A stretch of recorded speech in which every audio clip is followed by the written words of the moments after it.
C'est un phénomène mondial qui interpelle la communauté scientifique. Quel sera l'impact à terme de la consommation à outrance des écrans, téléphones, tablettes? Imaginez le paradoxe. Les dirigeants d'Apple, Google ou encore Twitter ont eux-mêmes interdit l'usage des nouvelles technologies à leurs enfants par crainte des effets néfastes sur leur développement. Les scientifiques, en tout cas, désormais multiplient les alertes face à cette addiction.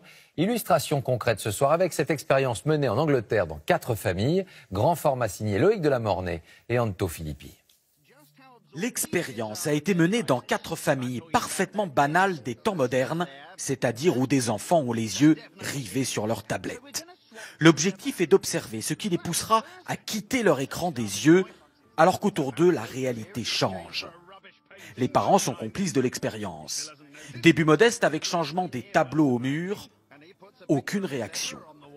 Plus audacieux, la mère de famille est échangée avec une inconnue portant la même couleur de vêtements. Les enfants ne remarquent toujours rien.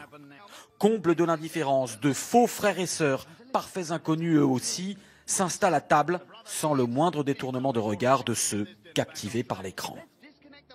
Il faudra attendre la coupure d'Internet au moyen d'un brouilleur pour que les enfants découvrent que le monde réel autour d'eux a changé.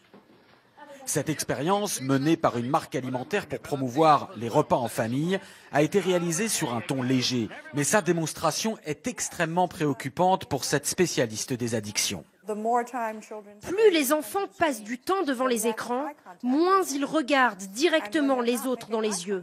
Et sans regard direct, on ne lit plus les codes sociaux, donc ils n'apprennent plus à vivre en société. Il y a donc des effets directs sur le cerveau et l'apprentissage, similaires à ce qu'on observe avec n'importe quelle substance addictive, y compris les drogues. Une vraie drogue, le mot est lancé. Au Royaume-Uni, une autre addictologue réputée est allée encore plus loin, déclarant récemment dans une conférence « Je dis toujours aux parents, quand vous donnez à votre enfant une tablette ou un smartphone, en réalité, c'est comme si vous lui donniez une bouteille de vin ou 1 gramme de cocaïne. » Ce psychiatre britannique, lui, a été l'un des premiers, il y a 10 ans, à considérer les jeux vidéo et les écrans comme une addiction grave, avec là encore des comportements similaires à la drogue, y compris lorsque les patients sont en manque. Ils s'y consacrent dès le réveil, repoussent leurs toilettes, ne prennent pas leur douche ou leur petit déjeuner pour être tout de suite sur les réseaux sociaux. J'ai eu des patients à la clinique qui, privés de leurs écrans, devenaient suicidaires, devenaient violents. J'en ai eu qui nous menaçaient avec une batte de baseball si on leur coupait leur connexion Internet. Sans atteindre une telle extrémité, la famille Cook subit cette dépendance aux écrans. Le fils sur son smartphone, la fille sur sa tablette, et des parents qui se sentent dépassés. Quand je vois les réactions de mon fils, si on lui enlève son portable, c'est une addiction. On va peut-être devoir faire une intervention. Je plaisante pas, c'est comme un drogué. L'intervention, cela peut être ceci, un sevrage, qui utilise là encore les mêmes techniques que pour les addictions à la drogue.